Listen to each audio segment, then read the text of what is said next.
সুপ্রিয় আমার প্রিয় শিক্ষার্থীরা, আজকে অনলাইন ক্লাসে সকলকে স্বাগত জানাচ্ছি। আজকে যে টপিক নিয়ে আলোচনা করবো SSC level higher mathematics chapter 7 অসীম ধারার এমসিকিউ সমাধান নিয়ে পর্বে 5 থাকছে দেখো খুবই গুরুত্বপূর্ণ এমসিকিউ সমাধান। তোমাদের কাছে রিকোয়েস্ট সম্পূর্ণ দেখার জন্য। দেখো কোনো অনুক্রমের ইউএন সমান সমান 1 মাইনাস ব্র্যাকেট এলেক্স মাইনাস 1 পাওয়ার এন বাই 2 হলে ইউ 15 নির্ণয় করো। অর্থাৎ যেখানে ইউর পাশে অর্থাৎ বেজে এন এর মান ছিল, এন লেখা ছিল, এন এর মানকে থেকে বর্তমানে 15 বসে আমরা ক্যালকুলেশন করবো সহজে। ওকে, এখন আমরা যে কাজটা করবো শর্টকাটভাবে এমসিকিউ করতে হবে আমাদের ক্যালকুলেট ডিভাইস দিয়ে।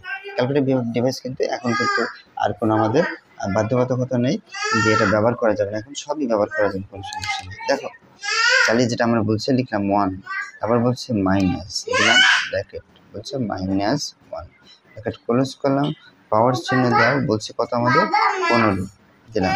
এবার নিচে আসো, নিচে বলছে আমাদের 2 দিতে, নিচে বলছে আমাদের 2 দিতে। তাহলে আমরা যে কাজটা করবো, আমরা নিচে কত দেবো, আমরা নিচে 2 দিব, নিচে 2 দিব। এরপর আমরা যে কাজটা করবো আমরা সমান চিহ্ন টিপ দেবো। দেখো উত্তর আসছে কত 1, আমরা আমাদের উত্তর কিন্তু 1। বন্ধুরা এইভাবে আমরা টাইপ ভিত্তিক বা যাই বলো না কেন বা পর্বাকৃতির এগুলো যদি আমরা করতে পারি ক্যালকুলেট ডিভাইস দিয়ে, আমাদের হায়ার ম্যাথের এমসিকিউ খুব সহজ হবে।